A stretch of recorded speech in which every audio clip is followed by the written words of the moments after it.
Good afternoon, everyone, and welcome to the Prince George's County Police Department's newest facility, the Training and Education Division. It is through the foresight and vision of our county executive, Mr. Rashawn Baker, Deputy Chief Administrative Officer, Mr. Mark McGall, also our former chief, and our current Chief of Police, Henry P. Stawinski III, that we are here today. I'm Acting Major Stephanie Frankenfield, the Commander of the Training and Education Division. Acting Captain Charles McGee is serving as the Assistant Commander of the Training Division. Thank you. The Prince George's County Police Department was formed in 1931. The first account of officers was found in 1951, and at that time we had 48 officers on the department. We have grown to an authorized strength of around 800 officers in 2016. With ever-evolving advancements in training, the police department has increased the amount of time that officers train. My father joined the department in 1968. He recalled the training of the academy consisting of 2.5 to 3 months before graduating. Now officers receive approximately 8 months of training prior to graduation. What a change the training process our agency has seen over the years. Today marks yet another great time of advancement into the future of training current and recruit officers in Prince George's County. We would tour the facility, allowing you to see these advancements firsthand. You will see our enhanced classrooms sourced with computers used to meet the technological demands of modern-day policing. At this time, I would like to introduce our honored guests.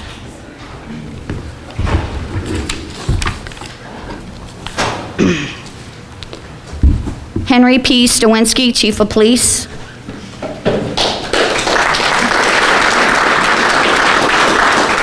The Honorable Rashawn Baker III. Mr. Nicholas Majette, Chief Administrative Officer. Mr. Mark McGall, Deputy Chief Administrative Officer for Public Safety. Hector Velez, Assistant Chief of Police. Deputy Chief Nader, Bureau of Administration and Homeland Security. Deputy Chief Sammy Patel, Bureau of Investigations. Deputy Chief Nichols, George Nichols Jr., Bureau of Forensic Science and Intelligence. Deputy Chief Murtha, Bureau Patrol. We also have with us Deputy Chief of the Bowie Police Department, Dwayne Preston. Major Pope from U.S. Park. Our Police Chaplain, Manuel Rivera. The Honorable Derek L. Davis, Council Chairman for the Prince George's County District 6. The Honorable Andrea Harrison, Prince George's County Council. Mr. Erico.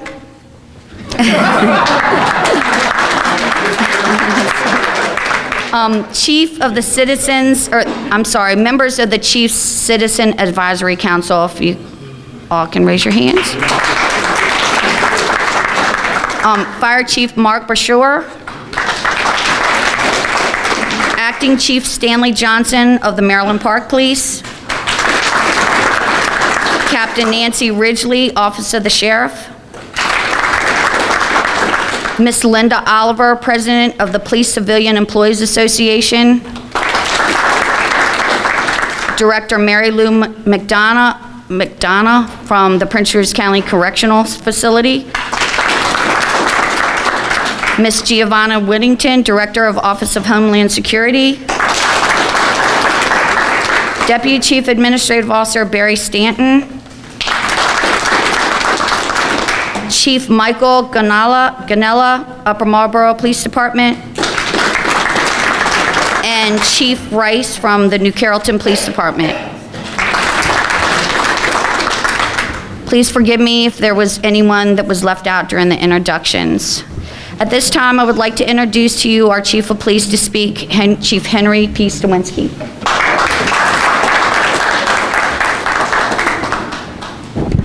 Thank you, Stephanie. Good afternoon, everyone. President Kennedy remarked, "Change is the law of life. Those who dwell only on the past or the present are certain to miss the future." And I want to welcome you to the future.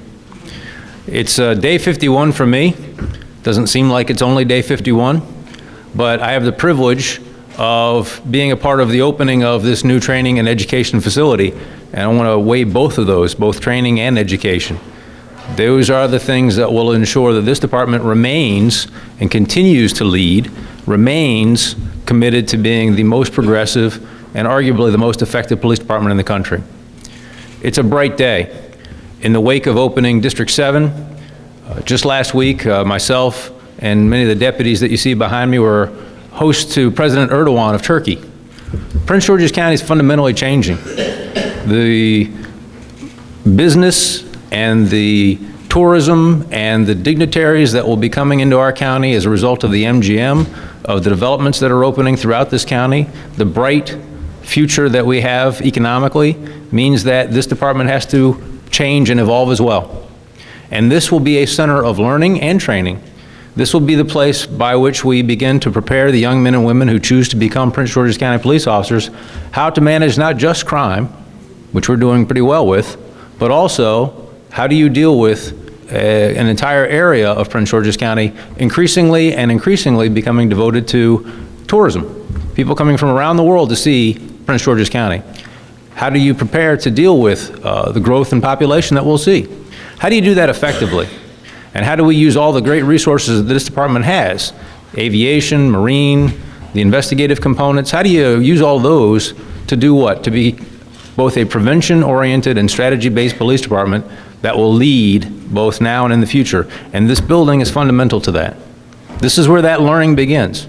And this is where we intend to continue to engage with our partners in academia, our partners with respect to national organizations such as PERF and the IACP, and continue to lead. And this will be a center not just for learning, but for research. And we intend to be a leader in the science of policing. And not just do it better here, but show others how we do it effectively and be part of that national conversation that shows how it can be done the best way for people throughout the United States. So I'm very proud of that. I want to make a moment of privilege and just thank Mr. Errico and Chief McGaw. If you look out here when you leave, you'll see a body of water. That's going to be Lake McGaw and Errico Island. I'm putting a sign up. I'm the chief, I can do that. But without them, we're really not standing here. And it was their vision in conjunction with the leadership of the county executive who really has put the department in this posture. We have new facilities, we have a bright, bright future, and it really comes back to those three individuals working in concert with one another and saying the days of this department working out of buildings that were good, but not the best, those days are over. The men and women who police this county deserve the best, and those three people have been committed to it. My personal thanks to them. And I also want to take a moment of privilege to thank the chair of the County Council, Mr. Davis. Our County Council has been a tremendous supporter of ours throughout this process, through this evolution of the police department. We're not here today without their support. So with that, I'll conclude my remarks and just say welcome to the future again, and thank you.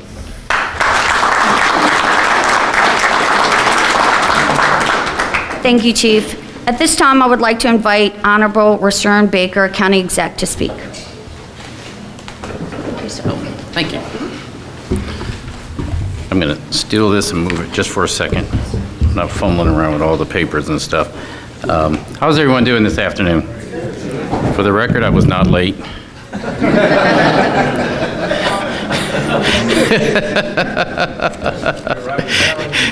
I arrived on time. Before I start with my remarks, there are some folks I'd like to thank also. Certainly Mark McGaw, if we can give him a round of applause. He was the chief at the time. Barry Stanton, who is switched roles but had Mark's old job and was the DCAO for Public Safety. We can give him a round of applause. And Mike Errico. Well, let me just do this before I get to Mike. Tom Himmler, because without the money man, we can't buy a building. Certainly goes without saying that the county council and Chairman Davis, you and your colleagues did a great job, and thank you. Chairman Harrison, when we first started this process, now to Chairman Davis, we can give them a round of applause. Mike Errico, my first CAO. I have been very blessed. I've had great CAOs for this. This county's been blessed. Nick Majette, who's our current CAO, Brad Seaman before him, and Mike Errico. It was Mike's vision when we came in to government that he said we need to have a first-rate building for our first-rate police department. And he worked tirelessly with everyone else to make this happen. And once he left the government, he bugged the hell out of me of the process. But we would not be standing here today, and the vision of Prince George's County would not be complete without his work. So Mike Errico, if we can give him a round of applause.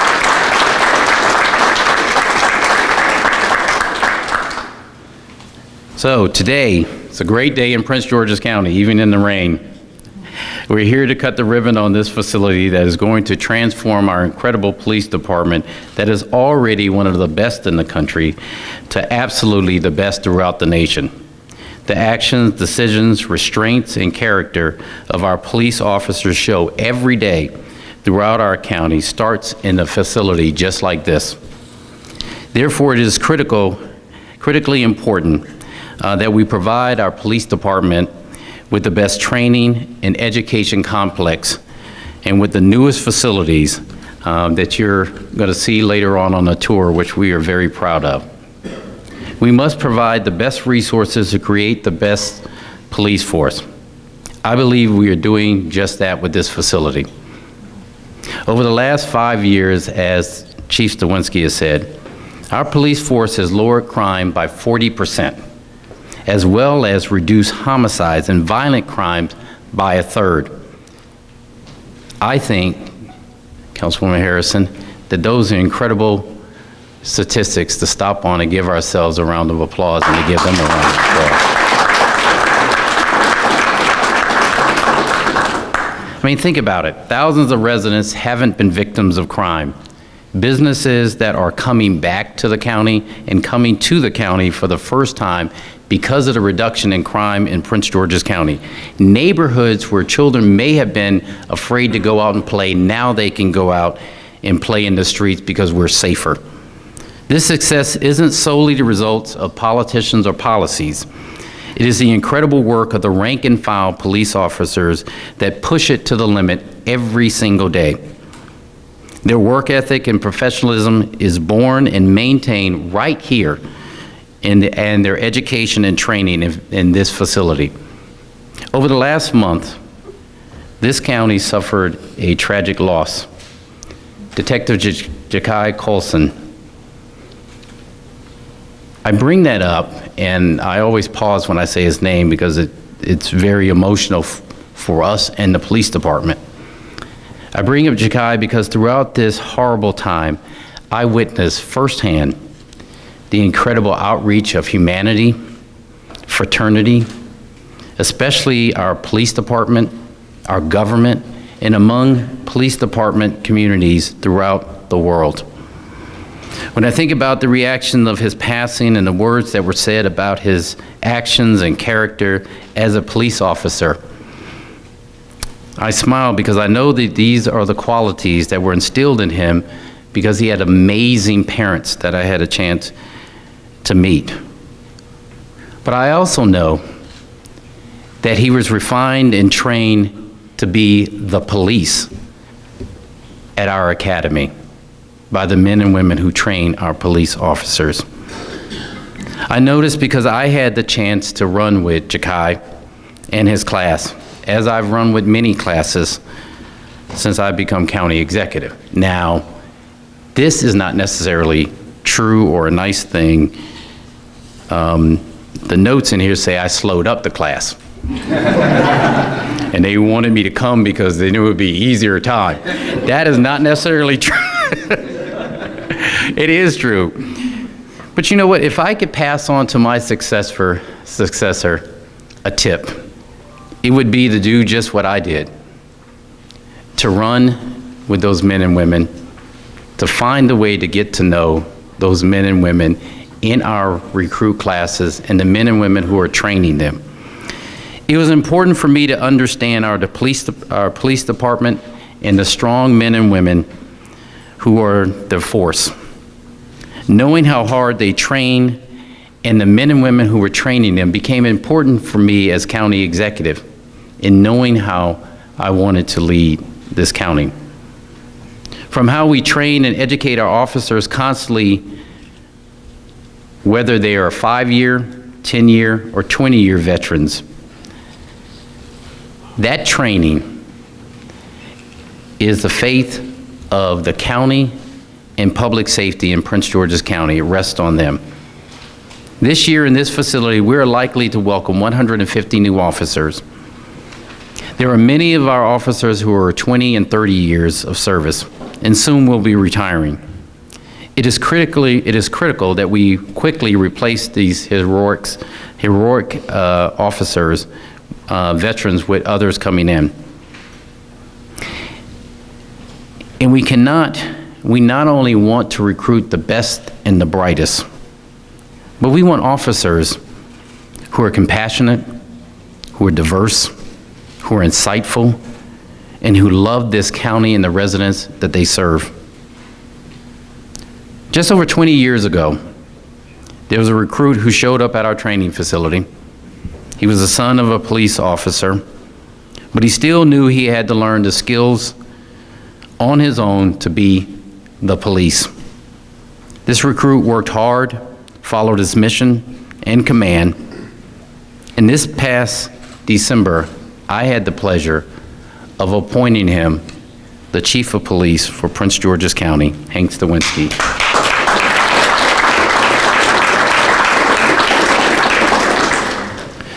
Whether it is Chief Stawinski or Chief McGall, I knew when I came into office that I wanted to choose the leadership from within our ranks. I know and I trust this department, specifically the training and education our officers get. I have no want or need to go outside of this department for our leadership. If there's anything I can say to Acting Major Frankenfield and the number of recruits that have and will come through this door, is that you very well may be training the next Chief of Police. I end with this. Robert Kennedy said, every society gets the kind of criminal it deserves. What is equally true is that every society gets the kind of law enforcement it insists on. I insist that Prince George's County have the best law enforcement of any community. I know that we may not be there yet, but I am confident, especially with the opening of this facility and knowing the men and women who serve us, that we're well on our way. God bless you.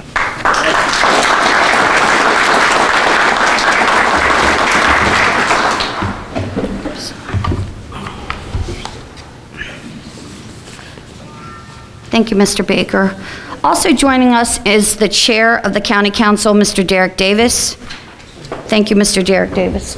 I'm sorry. Yes, sir. Yes, sir. Thank you.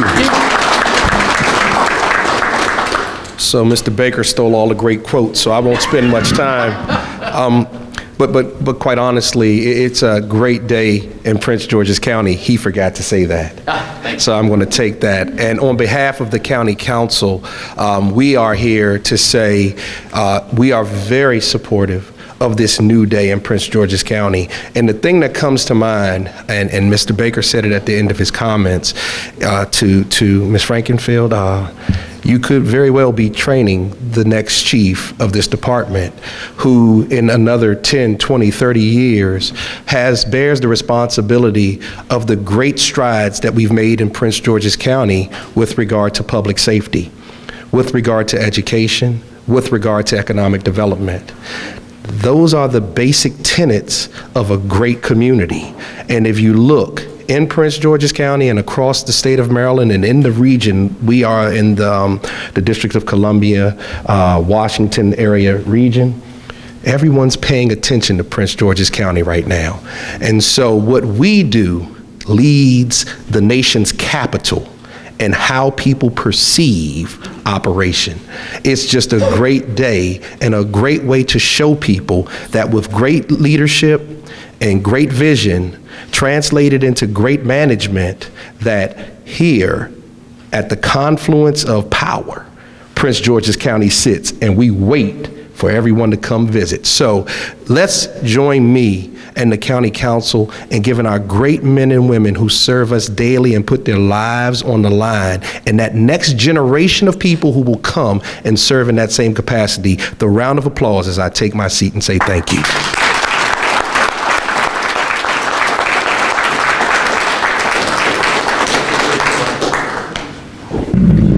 Thank you, Mr. Davis. I would like to call Deputy Chief Nader up for a presentation.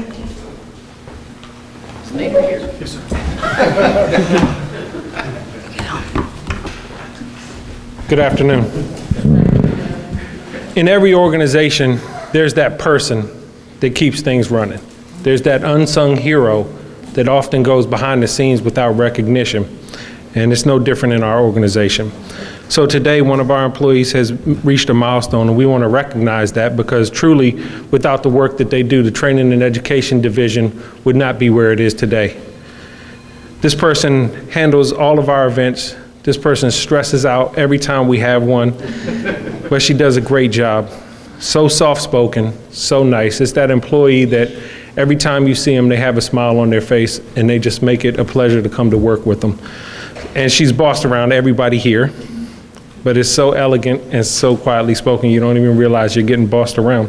So if I could, I know Chief Stawinski wanted to also join me, and if I could ask Mr. Baker to join me as well. And if I could call up Miss Harriet Berry, please.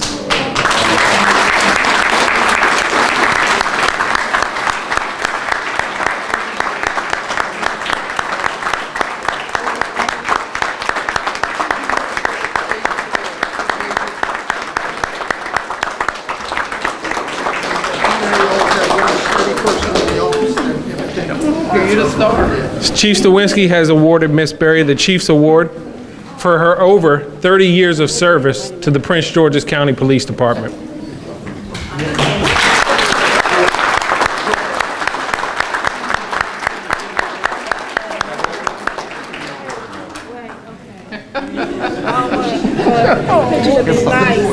It's gonna be nice. Get ready. Get your Nader, come on in. Come on together.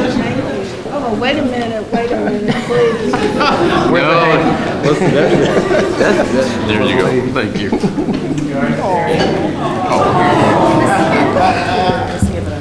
Thank you. You're the star of this show.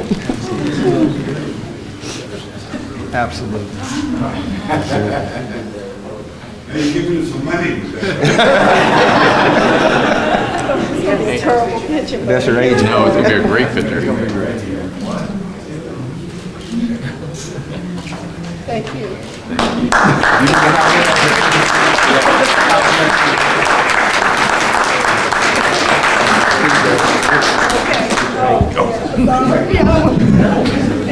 I'm gonna frame this. Just as a point of personal privilege, I try to take every opportunity I can to say thank you to the civilian members of our department who really do keep this place running. And I had the privilege of being the commander of training a few years ago.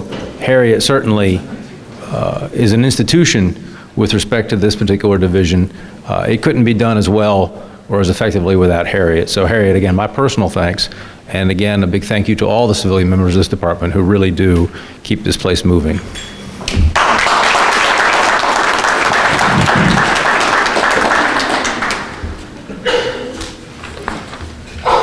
We are now going to cut the ribbon. Immediately following the ribbon cutting ceremony, we will begin our tour. During our tour, you will also see a demonstration of our Milo system. This will allow you to witness and participate in the training received by our officers. This system allows us to observe, record, and review use of force situations with our officers. We focus on verbal communication and ensure that our officers are able to properly de-escalate while in stressful situations. We will be breaking up into groups for the tour. Please direct your attention to our instructions who will guide you during the Academy tour. Right there is perfect. All right, here we go. Faces up this way, please. 1, 2, and 3. We'll take that again, please. 1, 2, and 3. One more time. 1, 2, and 3. That'll work. Let's do a count. Let's do a ribbon cut on 3, guys. 1, 2, and 3.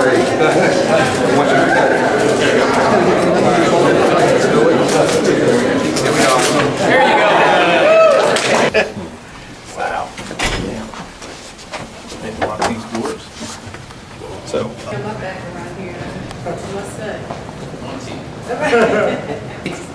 It's like modern because you can see outside. It's not a dungeon. So the next room is what's called our simunition, or force-on-force training room. Yeah. You know I used to box. All lights are clear. Position cover. Make sure that there was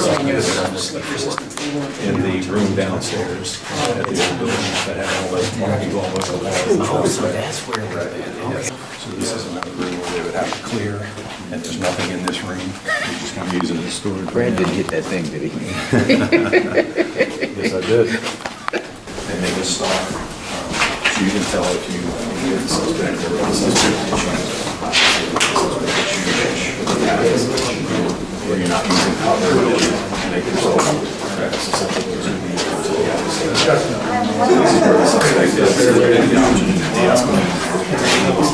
They hear the threats being made, they become aware it's a good situation.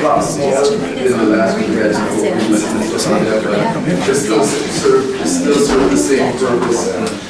Still waiting for the virus to build a wall that can move and create different attacks. This is where we do force-on-force, which is the most real. He's been booked, he's been arrested, he's been a witness. He's done a field interview a couple of times. Now, what photo would show? Would that be his license photo, or would that be like a field contact photo? It would be a field contact photo. If it's a field. It's all brand new. They just had this delivered just 2 weeks ago. Oh, I'm coming. Seriously? Yeah. I gotta get ready for the marathon. And it's real close to the office too, so. We got ellipticals and treadmills over here in the corner. Was alert over here working out? Yep. It makes everybody look bad. So actually what they did was they reinforced all the floor right here to handle all this. And that's how they were able to get all this stuff out. Oh, tell Uncle Tony I got my workout. I will too. Where's your phone? Let me take a picture of this right now. Oh yeah. Uncle Tony, I'm working out. Ready? 1, 2. Nice. Oh. Yeah, that's right. Get Fox 5 about some crazy stuff. Tracy, did you shoot? No, but I will. All right, good. I'm excited. I'm here for that. When does she start? Oh, I heard you guys. What's up, man?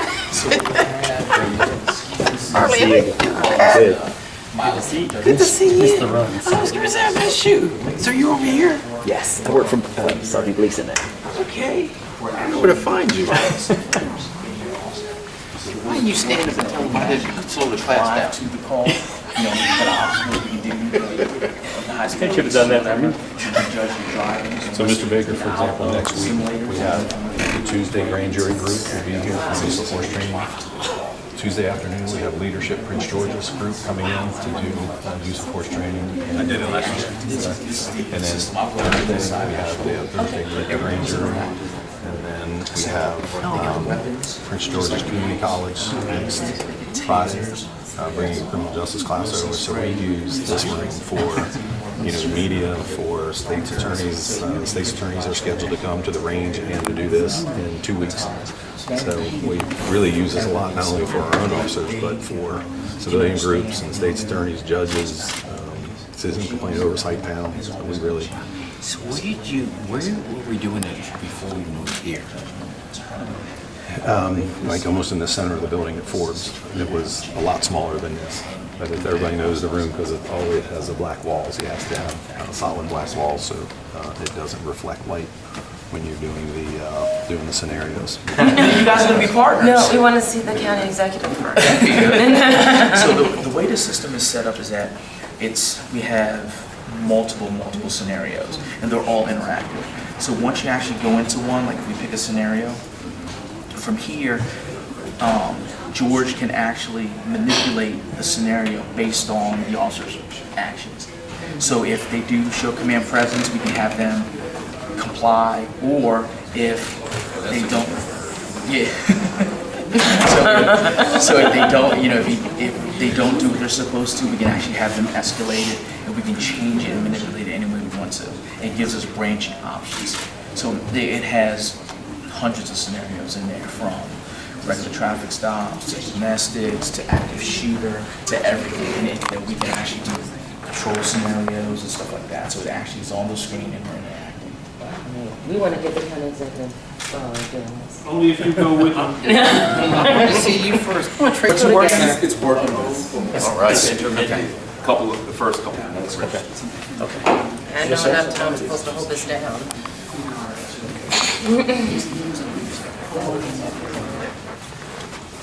All right, so what you can do is you can just go ahead and start off right in the middle, run everyone through this. The way we set this up, we always have them start in the middle. The reason we have them start in the middle is because we provide them with points of cover. So that's just a testing thing that we do. That, we teach them how to move the cover, how to use cover. So that way, and you're on camera over here too. So as the scenario is live and going on, we can actually see what you're doing and then critique on that. Okay. At the same time. Okay. So the way this is going to work is, once the scenario starts, you just interact, talk to it. They won't come out and get you. They won't grab you. They won't stab you or anything. So just stay where you're at. Don't approach, because all this is all cameras and everything like that. But just interact. Give them commands. Tell them what you want them to do and everything, and then we can manipulate from back. Okay, and I got your back. So. You got my back. Yeah. All right. Are we ready? All right. So do we know what our scenario is? George will give you a deep. Okay. Mr. Baker, I'll give you a heads up. This first one we give you, it happens quick. So be ready. You are responding for a robbery in progress. Okay. Okay, robbery. So you got a crime, Just give me some hints. Got a crime. You respond to a robbery in progress as you identify a suspect fleeing from the building outside. Stop. Put your hands up. Put your weapon. That was horrible. I'm sorry. That was horrible. In the car, man! I brought it in the car. Oh, you see the other person in there? I didn't see him. I saw him, but I thought he was like. Well, they can show you. They're going to bring up. Yeah, we're gonna bring it up where you did. Where your rounds hit. No, you can hold on to it. We can do that Okay. scenario. Okay. So, and where they actually hit. So, yep, then we'll go into the debrief stage. So then, you already see that you already turned and got one off. So then you have where the cross is. Uh-huh. All right, which gun is that? That's gun two. So that's gun two. So look on it. That's you. Okay. So the concrete got chipped a little bit. But see, oh, that's me. And then gun one is right there, is in red. Okay. So we keep going and getting closer. All right, gun one again. There you go. Oh, good shot. Good trick. I'm a good shot. So you'll see, and you see how hard it was, when we teach about shooting center mass and stuff, people say, can we shoot guns out of people's hands and stuff, and you can actually see how hard it is. Okay, so do you now, honestly, do you remember how many times you fired? I think I did 3, maybe 4. I want to say I did 2. Okay, and what we can actually do, it'll give you a lethal area where the person will go down, but we can actually tell you how many shots you fired. Really? So, you may not remember, but we can actually tell you that and debrief in that. But then we'll go through everything to where we'll talk about, okay, these were lethal hits, this is what happened, and stuff like that. So once you hit them, you start going down. Right. Right? So it's a bank robbery, right? Right. You got there somehow. Right. So then, and that's what we try to get them, and that's where the actual driver actually started shooting at you. Right. So what we try to do is tell them that, hey, this situation, that individual may be down, but you also have to be aware of your surroundings and understand that there may be other threats and stuff like that. Okay, and that's how we can test that. That was a good shot. That brought was a him good down. shot. That was a good That was a good shot. Yeah, that was a good shot. All right, Annie Oakley. Never know. Gosh, I thought that was a cop car. What bank robber pulls up in that kind of car? Crazy boy, that Right. Yeah, and you got guns like me too. Yeah, bigger, golly. Okay. I mean, This is what I did. You're gonna be making a traffic stop. Dan Bears here, 15/7/1961, Silver Mountain, First.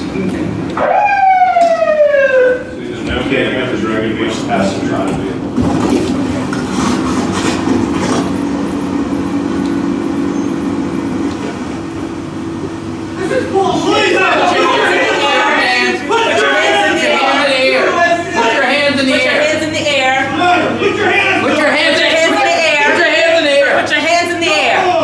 Put your hands in the air. Now. Sir, put your hands in the air. Get on the ground. No,